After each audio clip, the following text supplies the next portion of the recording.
Hello everyone, good evening. Welcome to my channel Onis education. आज हम पढ़ने वाले हैं past continuous tense.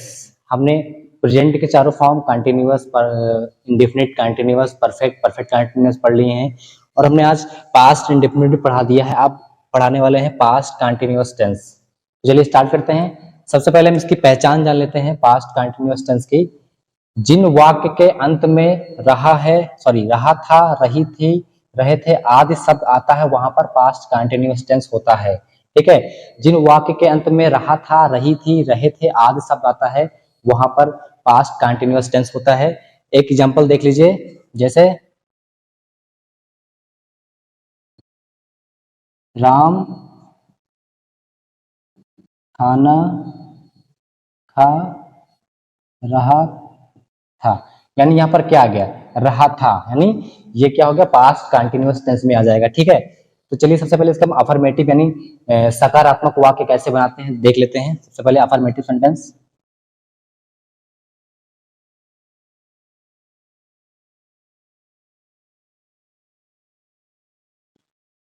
Affirmative sentence यानी सकारात्मक वाक्य। ठीक है। तो सबसे पहले इसके इसके हम रूल जान लेते हैं। रूल इसका है,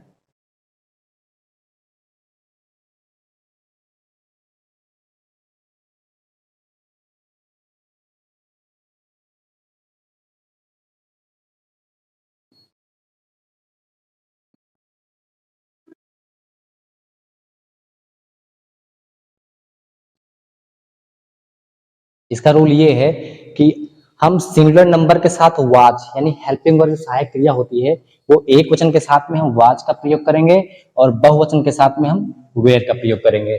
ठीक है। तो अफर्मेटिव यानी जब हम सकारात्मक वाक्य बनाएंगे तो उसमें एक वचन के साथ में हम सहायक क्रिया यानी हेल्पिंग वर्ब वाज का प्रयोग करेंगे और बहुवचन के साथ में हेल्पिंग वर्ब हम वेयर का प्रयोग करेंगे। ठीक है। और इसमें हम तीसरा इसका रूल ये है, इसमें वर्ब की मेन वर्ब का आईएनजी फॉर्म यूज करेंगे। ठीक है। इसमें वर्ब का आईएनजी फॉर्म यूज होगा। चलिए एक उदाहरण से समझते हैं इसको। जैसे लिखा था राम खाना खा रहा था। ठीक है। जिसको मिटा देते हैं।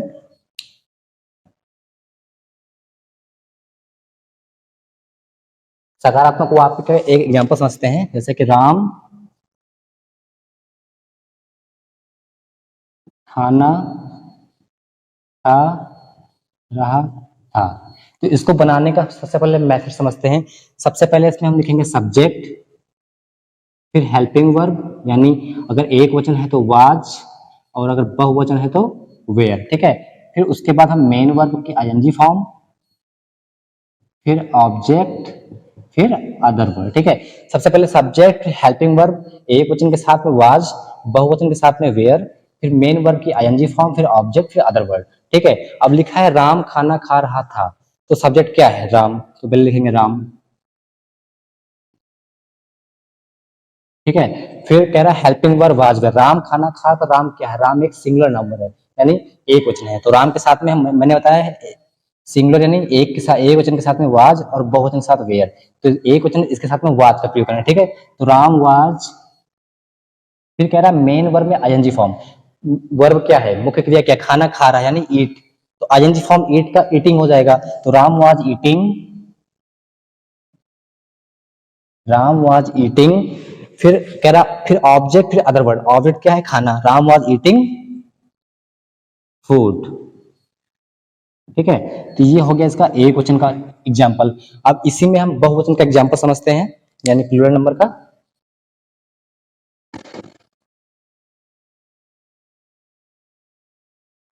बहुवचन में हम लिख देते हैं कि हम खाना खा रहे थे, हम, या फिर लिखते हैं हम पानी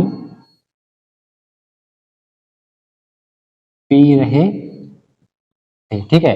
अब फिर वही चीज, सबसे पहले सब्जेक्ट, सब्जेक्ट क्या है, वी, हम का क्या होगा, वी। ठीक है, वी।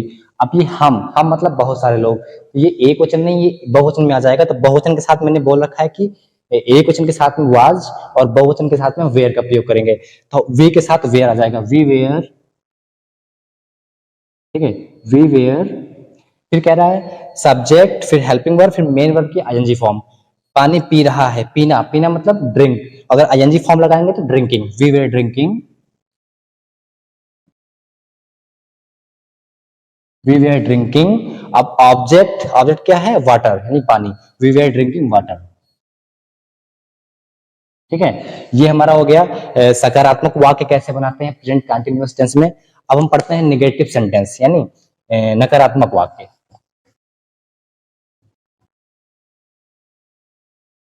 नेगेटिव सेंटेंस,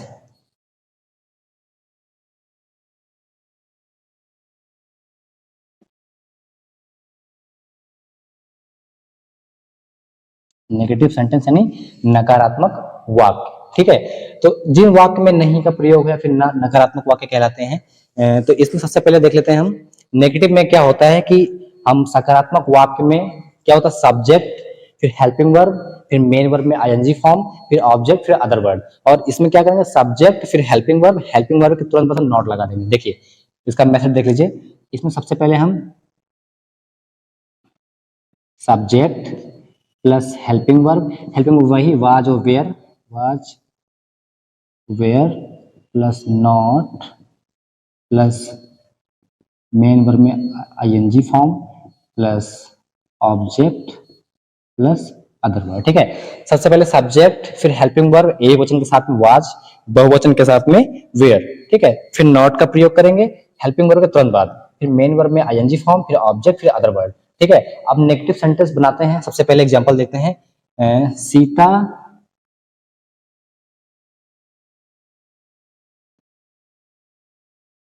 नाच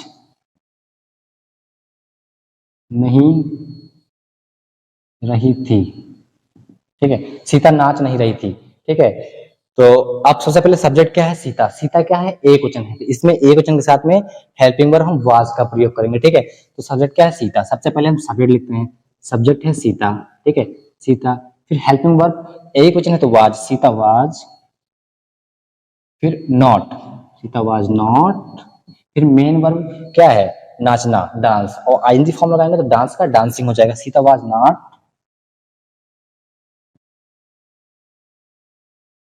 डांसिंग। ठीक है, सीता वाज नॉट डांसिंग। ठीक है, ये एक वचन का उदाहरण हो गया है। अब इसी में हम एक बहुवचन यानी प्लूरल नंबर का उदाहरण समझते हैं।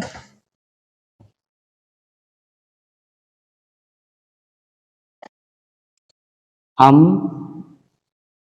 खाना नहीं खा रहे थे। ठीक है, अब हम आ गया तो यहाँ प्लूरल आ गया, मतलब इसके साथ में हम वेयर का प्रयोग करेंगे, वेयर का। ठीक है, वर्क यानी वी, हम खाना नहीं खा रहे थे, वी, ये सब्जेक्ट हो गया। फिर हेल्पिंग वर्ब वाज वर्ब का प्रयोग करेंगे क्योंकि ये बहुवचन है, वी वेयर। फिर हेल्पिंग वर्ब के तुरंत बाद हम नॉट का प्रयोग करेंगे, we were not, we were not. फिर मेन वर्ब में आईएनजी, अब खाना खा रहे हैं तो ईट होगा, तो ईट का आईएनजी लगाएंगे तो ईटिंग हो जाएगा, we were not eating,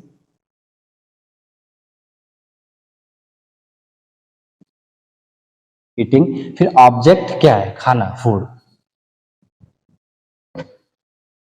we were not eating food. ठीक है, ये हो गया हमारा प्लूरल नंबर यानी बहुवचन में। ठीक है, हम जहां पर भी एक वचन देखेंगे सिंगुलर नंबर, वहां पर वो हेल्पिंग वर्ब वाज का प्रयोग करेंगे। और जहां जैसे हम मतलब बहुत सारे लोग यानी प्लूरल नंबर यानी बहुवचन के साथ में हम फिर वर का प्रयोग करेंगे। ठीक है, हमने प्रेजेंट कंटिन्यूअस टेंस में अफर्मेटिव सेंटेंस उसके रूल्स समझ लिए हैं, उसके उदाहरण समझ लिए हैं, निगेटिव सेंटेंस के रूल्स और उदाहरण, इंट्रोगेटिव सेंटेंस। ठीक है, यानी प्रश्न सूचक वाक्य।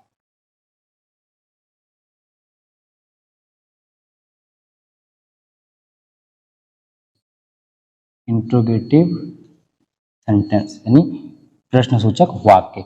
तो इंट्रोगेटिव सेंटेंस में वाक्य दो प्रकार से बनते हैं। पहला, जब क्वेश्चन वर्ड यानी प्रश्नसूचक शब्द जो होता है वाक्य के पहले आ जाता है, और दूसरा जब प्रश्नसूचक शब्द वाक्य के बीच में आता है। चलिए देखते हैं। सबसे पहला है, जब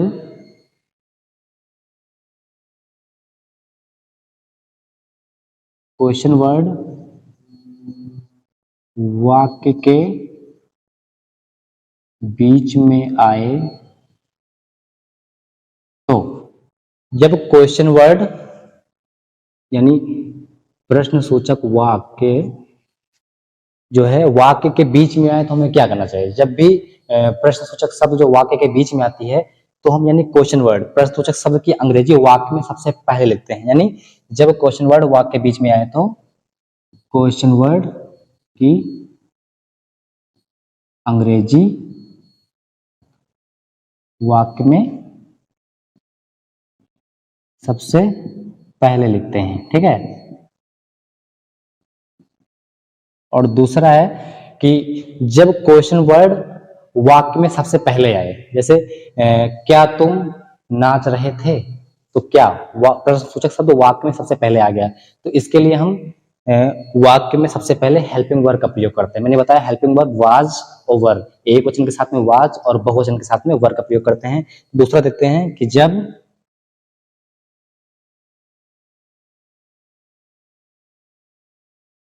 क्वेश्चन वर्ड वाक्य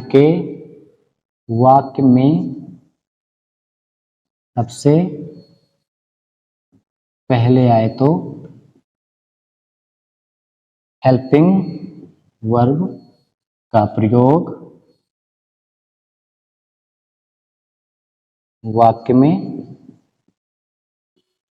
सबसे पहले करते हैं। ठीक है। देखिए इसमें वाक्य दो प्रकार से बनते हैं। पहला, जब क्वेश्चन वर्ड वाक्य के बीच में आए, यानी प्रश्नसूचक शब्द वाक्य के बीच में आए तो क्वेश्चन वर्ड की अंग्रेजी वाक्य में सबसे पहले लिखते हैं। ठीक है। और दूसरा है जब क्वेश्चन वर्ड वाक्य में सबसे पहले आए तो हेल्पिंग वर्ब का प्रयोग सबसे पहले करते हैं। ठीक है। जब क्वेश्चन वर्ड बीच में आए तो क्वेश्चन वर्ड की ही अंग्रेजी वाक्य में सबसे पहले लिखनी है, और अगर क्वेश्चन वर्ड वाक्य में सबसे पहले आता है तो उसकी जगह पर यानी क्वेश्चन वर्ड की जगह पर हम हेल्पिंग वर्ब का प्रयोग करते हैं। ठीक है। चलिए इसके मेथड देख लेते हैं। पहले वाले का मेथड होगा, कह रहा है कि जब क्वेश्चन वर्ड वाक्य के बीच में आए तो सबसे पहले क्वेश्चन वर्ड की इंग्लिश। ठीक है। तो पहले क्वेश्चन वर्ड, फिर क्वेश्चन वर्ड के तुरंत बाद हम लिखेंगे हेल्पिंग वर्ब,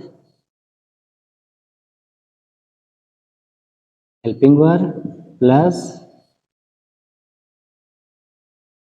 क्वेश्चन वर्ड पर हेल्पिंग वर्ब, फिर सब्जेक्ट, फिर मेन वर्ब में आईएनजी फॉर्म, फिर ऑब्जेक्ट, फिर अदर वर्ड। ठीक है। और जब क्वेश्चन वर्ड वाक्य में पहले आए तो उसमें क्या करेंगे हम, पहले हेल्पिंग वर्ब, यानी सबसे पहले हेल्पिंग वर्ब लिखेंगे। लिखा है पहले आए तो हेल्पिंग वर्ब का प्रयोग सबसे पहले, यानी सबसे पहले हेल्पिंग वर्ब, फिर सब्जेक्ट, फिर मेन वर्ब में आईएनजी फॉर्म, फिर ऑब्जेक्ट, फिर अदर वर्ड। ठीक है। चलिए एक एग्जांपल देख लेते हैं इससे रिलेटेड।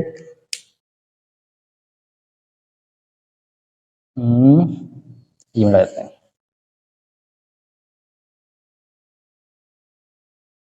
जैसे पहले वाले का एग्जांपल देख लेते हैं, जब वाक्य में क्वेश्चन वर्ड बीच में आए तो जैसे लिखा हो,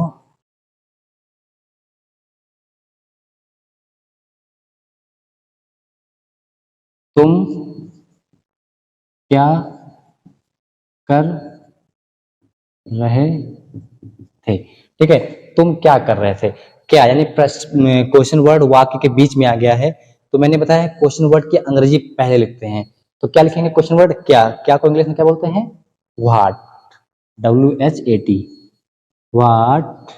अब फिर कह रहा है क्वेश्चन वर्ड के बाद हेल्पिंग वर्ब, तुम क्या होता है, ये प्लूरल होता है, बहुवचन, तो यू के साथ में हेल्पिंग वर्ब, बहुवचन के साथ में वर, यानी व्हाट वर।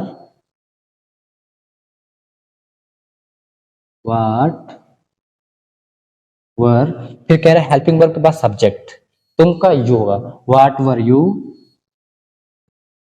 फिर कह रहा है मेन वर्ब में आईएनजी फॉर्म, सब्जेक्ट के बाद मेन वर्ब में ING form, what were you, तुम क्या कर रहे थे, करना मतलब डू का ING doing, what were you doing,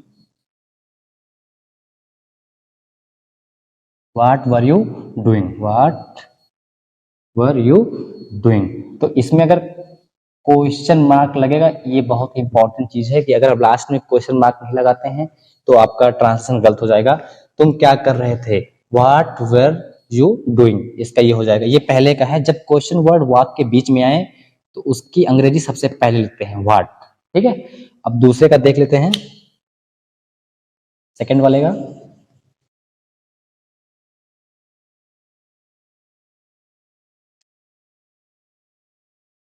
क्या तुम खाना खा रहे थे?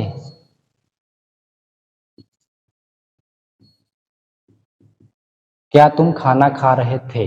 अब वाक्य में प्रश्न सूचक शब्द वाक्य में पहले आया है, तो मैंने कहा है जब क्वेश्चन वर्ड वाक्य में सबसे पहले आए तो हेल्पिंग वर्ब का प्रयोग करते हैं। देखो सबसे पहले हेल्पिंग वर्ब लिखा हुआ है, ठीक है। तो क्या तुम बहुवचन हो गया तो इसके साथ में वर्ब का प्रयोग करेंगे। तो पहले हेल्पिंग वर्ब क्या होगा? Were, verb, verb. फिर कह रहा सब्जेक्ट, तुम का यू,